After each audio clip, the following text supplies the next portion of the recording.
Lost media. So if you're not aware, lost media is defined on Wikipedia as any piece of media thought to no longer exist or for which no copies can be located. With F1 being as old as it is and as intricate as it is, there's quite a lot of media that has been, well, lost. So I want to bring some light to it. To do that, I've made an iceberg chart.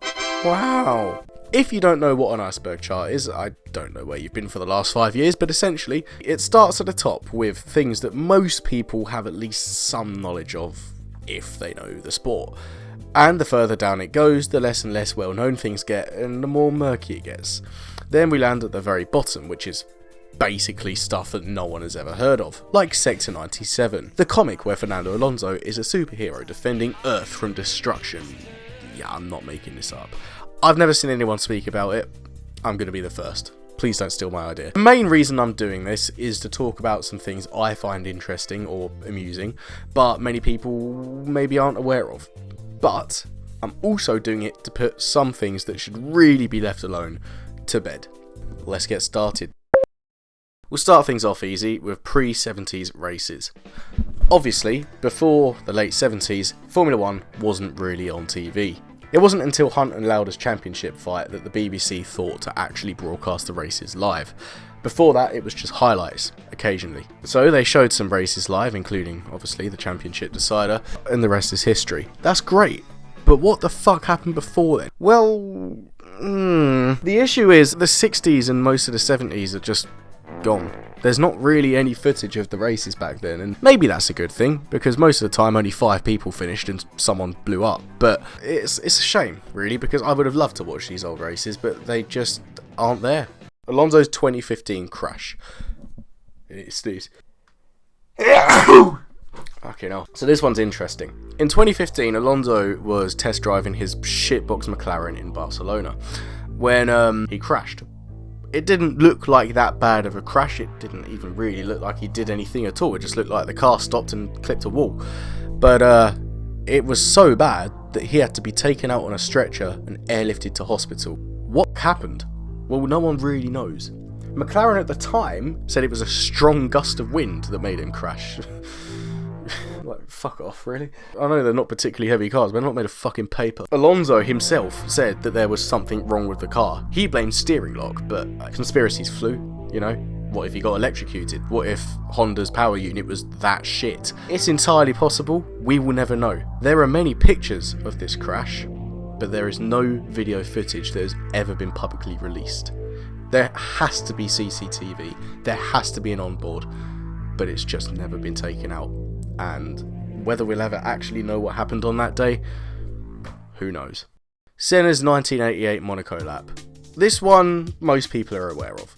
Senna was always known as the king of Monaco, essentially. He was the best driver to go around that track and remains to this day the driver with the most wins there. He just got it. And in 1988 he proved this. He did a lap in qualifying that was 1.5 seconds faster than his teammate.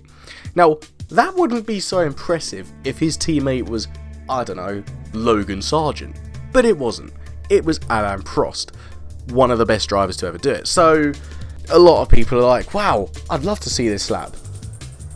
You can't. The clip playing right now isn't 1988. That's really sad, I know. And I thought it was too, for the longest time, but no. Unfortunately, in 88, McLaren didn't use onboards. Not many teams did, because they just weren't practical. I mean, cameras back then were fucking massive. But you'd think maybe someone recorded it around the track. Nope, there's just nothing. So, one of the greatest laps in the history of Formula 1 is just lost to time, and that is really sad. In a similar manner, we have Rosberg's 1985 pole lap. This one is slightly different because it is genuinely one of the fastest laps that Formula 1 has ever seen.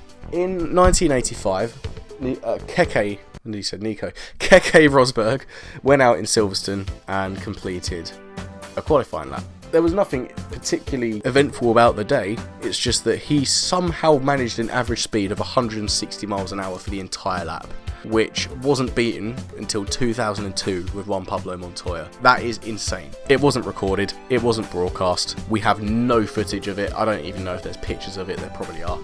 Yeah, it's another great lap that's just been lost to history. So now we reach the part that I said I'm mainly doing it to put it to bed. The pictures taken of Senna after his crash.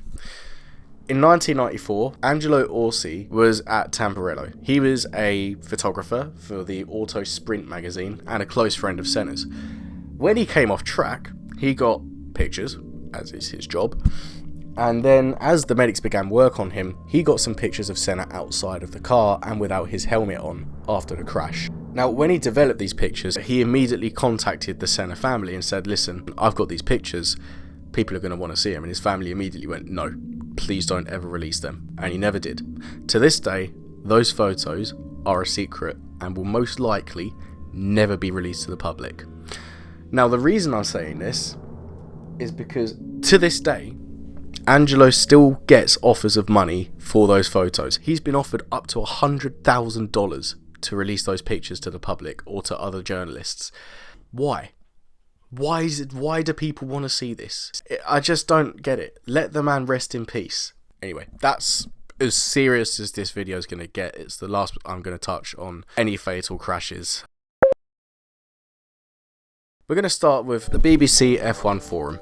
From 2009 to 2011, the BBC used to do a post-race show on the red button. Not the one that Crofty always bangs on about. It basically was a really chilled out space for engineers, drivers and team principals to chat and talk about the race, and they would take questions from fans sent in from emails or Twitter. From John Sings, from Norfolk. I spent many hours of my time Friday, Saturday and Sunday to witness this, Mike. I'm not interested in teams, I'm interested in the sport. Unbelievable. It's not all that different to what Sky Sports do now, to be honest. It's just the fan interaction that really made it. It used to be quite funny, it used to be quite chilled, and it used to be really insightful. But unfortunately, most of this is gone. The BBC isn't very good at archiving things.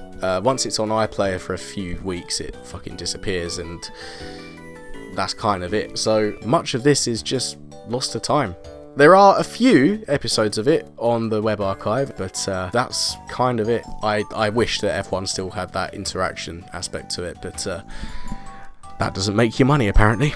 The McLaren MP4-18. This was supposed to be McLaren's 2003 car, but it wasn't. I'm going to read a bit from Mark Priestley's book, you know, the guy from the F1 game.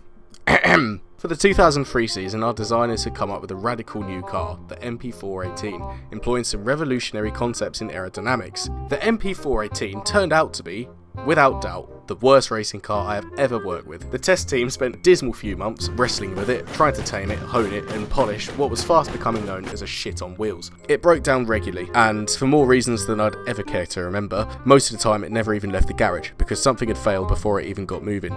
If it ever did manage to turn a wheel and complete an entire installation lap, it was guaranteed to be on fire by the time it returned. Oh dear, it's happened again. So that gives you a little idea of what we're dealing with here. Raikkonen crashed it so bad that he almost broke his knee and refused to ever get back in the car again. And Alex Wirtz, the test driver, was involved in such a heavy crash that the car split in two and resulted with the engine landing next to him. This happened twice. So after the last crash, Wirtz very calmly left the car, walked back to the pit lane and said, if you ever make me drive that thing again, I will fucking quit. So now every single driver in McLaren's lineup flat out refused to drive it, and it was gone. Unfortunately, no pictures of this car actually exist. Well, they do put together, but not after the crashes. There's no videos, nothing. We know there's CCTV of it, but it's never been made available. One of the worst cars ever made by one of the best teams to ever do it, and there's nothing out there of it. Maybe they just wanted to save themselves the embarrassment. Britney's in the wall. So, I think most people have heard of this. But if you haven't, at some point, Nico Rosberg crashed his car into a wall. Mark Webber, driving past, got on the radio and said, oh, Britney's in the wall. And so was born the joke. It's confirmed that this was said on the radio, and it's confirmed that, you know, everyone started calling Nico Britney after it. But unfortunately, for whatever fucking reason, the radio message itself has never ever been shown to the public. There was even a petition a few years ago to Formula One management to release the message. I wish they would make this public because it's hilarious, and Nico still gets called Britney to this very day because he looked like Britney Spears. Get it? Donkey does F1. This is a weird one, and I love it. Now, this isn't completely lost media, but unfortunately most of the pictures have disappeared. I'm going to show you the ones that do still exist, but yeah. So in 2004, after the greatest film of all time was released, Shrek 2, there was a contest for Formula 1 teams as I guess part of a promotion for the film. And Jaguar, that team, won an inflatable donkey. That's the cutest fucking thing I've ever seen in my entire life. Originally, it was just going to sit in their team headquarters and collect dust, but instead, a mechanic took it and sent it on tour with the team. Initially, Donkey was only supposed to be at the Belgian Grand Prix for a photo shoot, but because everyone in Jaguar was frankly angry, pissed off and disillusioned with working there, and all very aware that they were probably going to become redundant at the end of the year, not knowing they were going to be bought out by Red Bull, it just became a mainstay of the team. Jaguar's PR team actually banned it from appearing at any races after Spa, but they just kept bringing it around because it was up for sale. 300 people could have lost their jobs. So there were photos of it being in the cockpit of basically every car in Formula 1, as well as being carried around by team members, and there are apparently some photos that can't be shown to the public. I don't know, maybe they gave it to the grid girls and told them to do something. It was 2004, I don't fucking know. Eventually, Jaguar's PR team gave up the ghost and just let them do their thing. And at the season finale in Brazil, it was announced that the Donkey inflatable would be auctioned off for children in need. The owners of Donkey requested that drivers and Bernie Ecclestone sign the inflatable, which they all agreed to, except for Michael Schumacher, because he wasn't asked to. Which is just... But regardless of signing or not, at the end of season photo session where Barrichello put the donkey on Schumacher's seat, Schumacher decided to sit on Barrichello's lap instead. The donkey was ultimately auctioned off, and to this day, no one knows where it's gone. Donkey could still be out there somewhere to this very day. Before we go any further, I will just say, if you're new to this channel, usually there are 3 of us. Where's the rest of you? I'm doing this video on my own because the other 2 are busy or something, I don't fucking know. Consider checking out our other videos, drop a like and subscribe.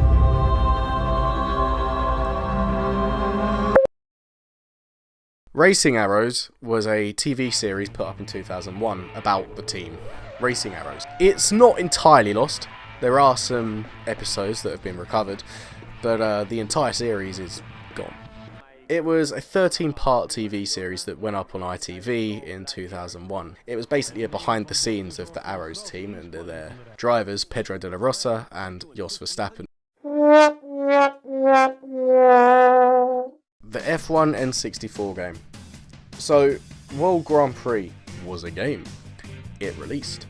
It did quite well. It was a game for the Nintendo 64 that was based on the 1997 F1 season. It featured all of the circuits and all 22 drivers, except for Jacques Villeneuve and the MasterCard Loader team, because they were a terrible team. I might do a whole video on them because they're fun. There was a sequel to this game. It did fairly well in its own right, and there was supposed to be a 3rd sequel, but it just never came out. Most people didn't even know it existed. It was actually fully developed and ready to go, it just wasn't released. Ultimately, Paradigm Entertainment decided to cancel the game because by that point the Nintendo 64 was completely fucking irrelevant. Somewhere in the world there is a test cartridge of the game, and it belongs to the head of the game studio.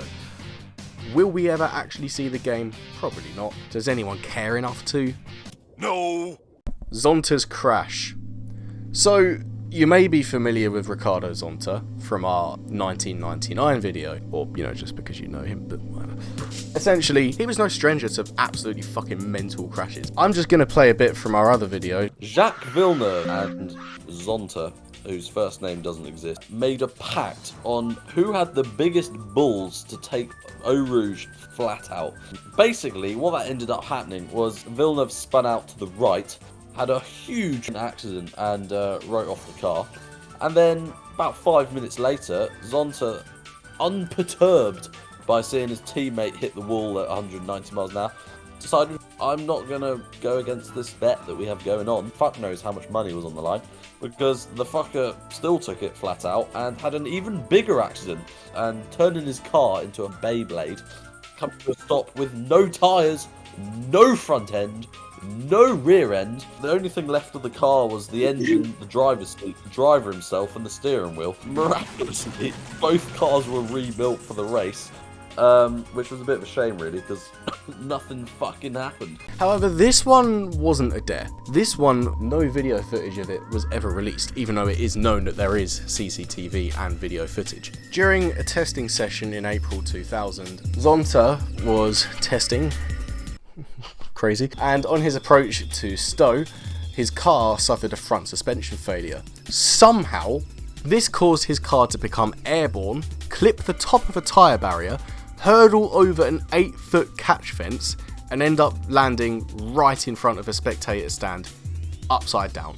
All that happened to Zonta was he cut one of his fingers. Luckily, no one was hurt. CCTV footage of this accident does exist, and apparently a few years ago it was even put on YouTube, and then taken down immediately. Now it's interesting because the year before at Stowe, Michael Schumacher broke his leg, and they were already saying that corner's just not safe enough, it's a fucking death trap. Then this happened, and yeah, everyone was like, okay, add a bit more padding. Footage of deliberate crash in 1994. Yeah, I could have worded this one better. Essentially, on the Bring Back the V10s podcast, focused on the 1994 finale between Michael Schumacher and Damon Hill, they bring up the point that apparently the FIA was sent a fan video from the stands that proved Schumacher turned in deliberately. I guess it would have captured his steering, or something that the TV direction didn't get. But ultimately nothing came of it, and the footage was never released. And yeah, that's kind of that. 1922 Indy 500 radio broadcast. Now, okay, granted, it's stupid putting this in here. I mean, Formula 1 didn't even exist in 1922, but I'm including this. Back in the day, it was considered part of this...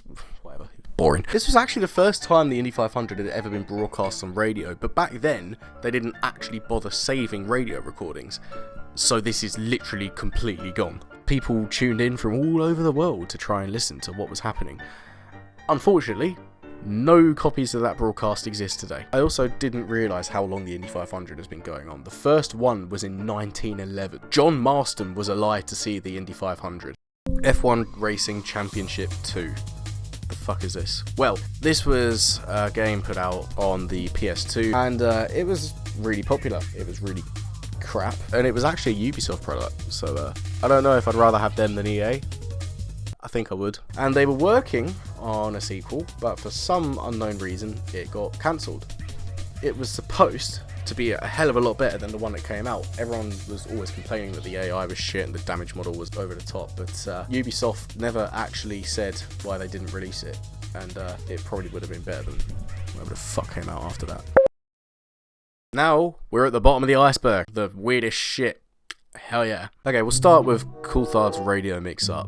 In 1994, in David Coulthard's rookie season and his chin's squarest, yet again at the British Grand Prix, he experienced a fucking shit show, let's be real. He stalled, spun, and had gearbox issues and still somehow managed to finish 5th. But that's not the point. In his autobiography and in an interview with Motorsport, he said that in the middle of the race, his radio frequency got mixed up with the local taxi companies. As he was racing, he heard a voice calling out, "Dave, Dave." He found this weird because the team usually called him DC. He responded, expecting to hear some sort of team orders, but instead, the message he got was, "Can you do a 2:30 pickup in Towchester?" So DC responded, "Sorry, I can't, I'm a bit busy at the moment." I guess back then they hadn't quite figured out radio encryption, but yeah. It's not actually known whether someone was just fucking with him or if the taxi company ever realised they were talking to a Formula 1 driver. I'll be real, it's entirely likely that this is entirely made up by DC. He tends to make shit up for the fun of it, but I think other people in the team have mentioned that it, you know, did happen. But unfortunately, this is not something anyone has ever or will ever hear. If Dave the taxi driver's real, then I hope he didn't lose his job to this. Pedro Lamy, 1994. In 1994, Pedro Lamy was testing for Lotus. And again, at Silverstone, he was between Abbey and Bridge when the rear wing snapped off his car while he was going 150 miles an hour. The car immediately became airborne, cleared the Armco, hit a 6-inch pole that was holding a spectator fence, which ripped the front wing off, and the nose. The chassis was sheared in half, all 4 corners were ripped off the car. It also ripped the engine and the gearbox out, and fractured the fuel system. So, husk of the car landed with Pedro still inside, and it then caught fire. Might I add, it landed along a walkway and into a fucking spectator tunnel. So if this happened in a race, that tunnel would have been full of people. Somehow, with 2 broken knees and some minor burns. No video footage of this crash is available to the public yet. However, photos were released not too long ago.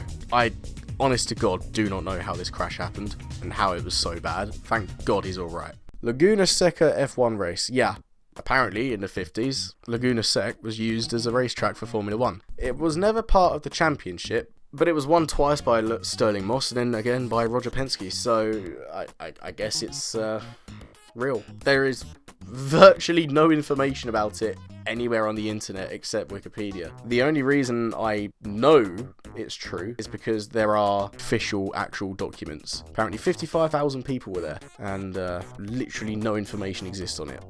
So that's good, isn't it? It's time for the moment you've been waiting for. Sector 97. PlayStation Portable presenta a Fernando Alonso como nunca lo has visto. El cómic online de Fernando Alonso, solo en sector97.com. What the hell's all this shit? I'm gonna give this its own video, but before I do that, I'll pique your interest. Spain, 2005. Fernando Alonso has just become the world champion, and the country's going crazy. How do they celebrate? Well, 2 men make a comic where he is the main character, defending Earth from destruction. That's all we got. I don't know anymore. There really doesn't seem to be anything about it still in existence anywhere. But I'm going to do a deep dive into it. I want to know more. I want to know if it's out there somewhere. Where are they? And believe me, if anyone steals this idea, I'm going to throw hands. I'm open to collab, so. But anyway, yeah, thanks for watching. Check out our other videos, usually a bit more funny. Yeah, I'm bad at outros. Bye.